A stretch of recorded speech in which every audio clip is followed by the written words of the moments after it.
This week, this was one of the biggest things that people talked about. Presenters Shaffie, Weru and DJ Mfalme were on Friday forced to apologize for remarks they made on air regarding what happened to a woman who was thrown off a building after she said no to a man's sexual advances. During their morning show, they discussed an incident in which Eunice Wangari Wakimbi, who's 20 years old, was thrown off the 12th floor of Ambak House by a man that she had met on Facebook. Do we have the clip?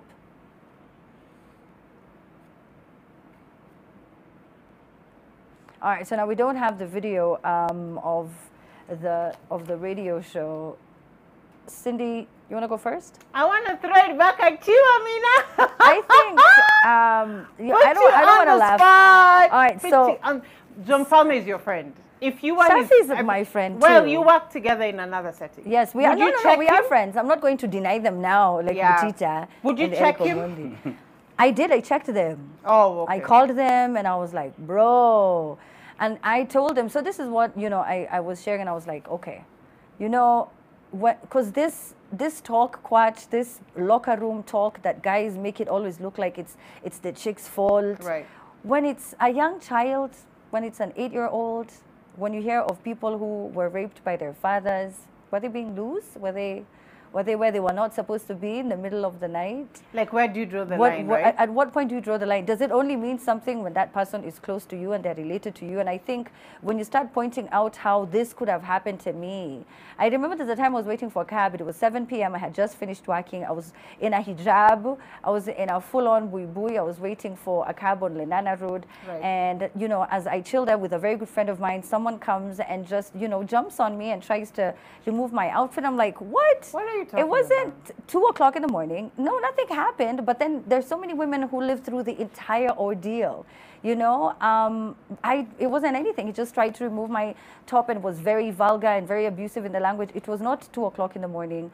I was not going for free drinks. I pay for everything that I consume. Thank you very much.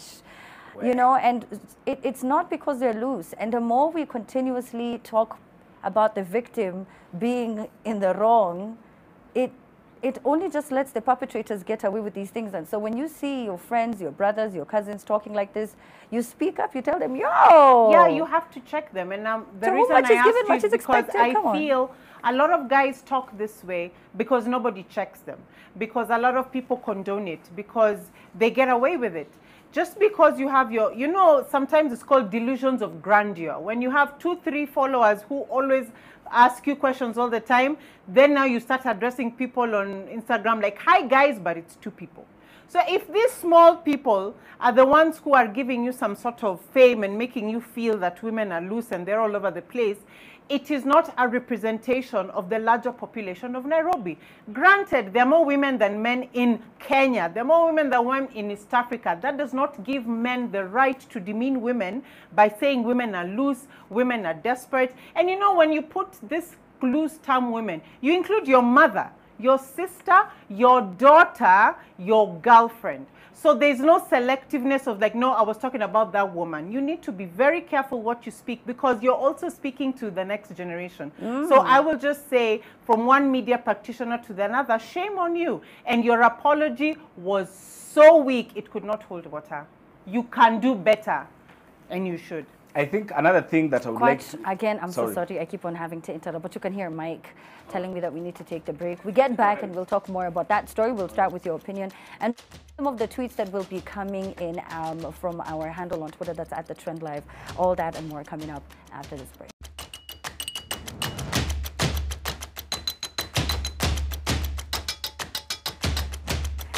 And welcome back. I'm being asked on Twitter, why am I not smiling? I'm so confused. I have been smiling this entire show. Oh, my boy. I am sorry. At Mativo Trish is saying, is it me or is Amina just not happy today? I'm sorry. Amina, this is what happens when your energy is always at 1,000. Then you come with us with 100 today. Ninja, Poleni Ninja. And then, just reading so many of these tweets today, it's just, please, we need you, man. This isn't a war we can win without you. Rape culture is becoming normalized. Please stop. Call out your friends. Call out your friends, even though there's someone who you knew can never do anything like that. Well, they've done it. So tell them, talk to them. And also, I think worse off is, when we talk about internalized Yeah.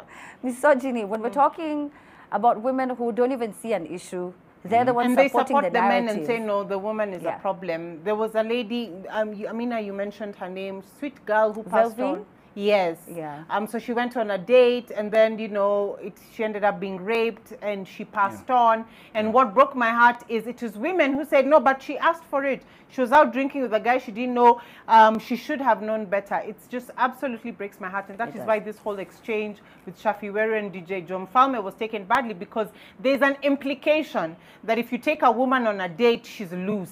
And I just wonder, you know, it could lead to that rape culture that Amina is talking about. We need to just change the perspective that it is always men versus women, that you can't court a woman without getting something in exchange. And this entitlement that men have, including telling women how they should dress, how they should act, and their moral standards, while the men are at the backhand talking crap about women and saying, oh, you know, exchanging numbers, I slept with this one and the other. It's absolutely ridiculous. Sorry, I went on. I think no. Okay, here's the thing. I'm so wow, we're so heated. I'm sorry. I'm sorry. Okay, here's the thing. I get it, because of the sad reality that we today exist in. You want to talk to your sisters, your cousins, and tell them this is what you need to do. You know, here's a tip.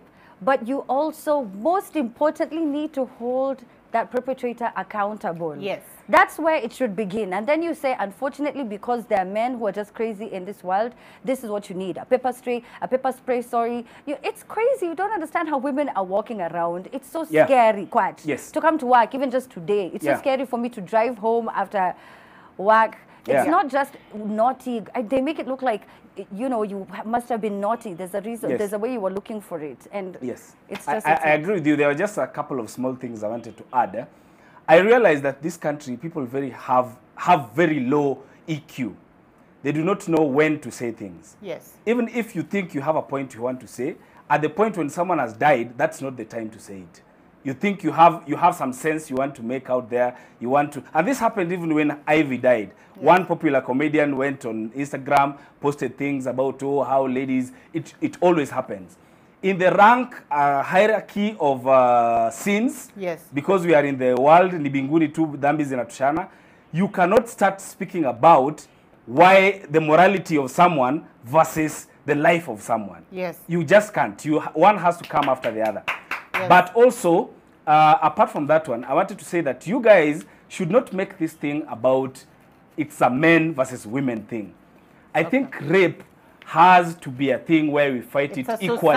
It is a society thing. Right. The moment we throw this thing to men, you men are on one side and we women are on the other side, it becomes, there's something I call involuntary bias, where you as a man, since a man is the one who is being trolled now, I decide to support the man just because they are a man. Just because they are a man. And also, you ladies should not be worried.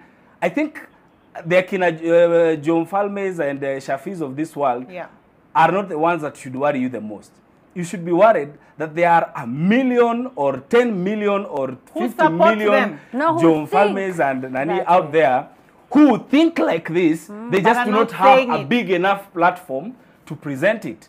And also, if this is how they are thinking, maybe you should also start thinking about how do we change this sort of thinking, instead of just how do we stop them from saying it, because then it will change to we will not say it, we still believe that is how it should be. The commodification of the engagement should still remain the same, lakini tusiongelele, hatutasema kwa social media, we will just say it in our own. But you see what, it has to start with you calling out your friends, calling out your cousins who think like that, calling out your co-workers who reason like that.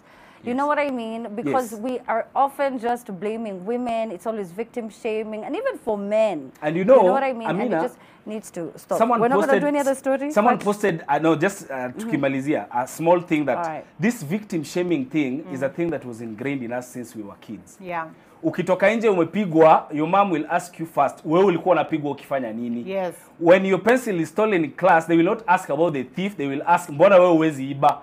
When you come home, you know, it was always a thing of, I remember one specific time when I came home, nimevunjika mguu, I had hit my leg on some pole, and then I was beaten first. Before kupelekwa hospitali. Why couldn't you see where you are going? You know, so it is a thing, it's not a small fight we are fighting. Victim shaming is not a small fight. It's something that has been ingrained in us. Yeah.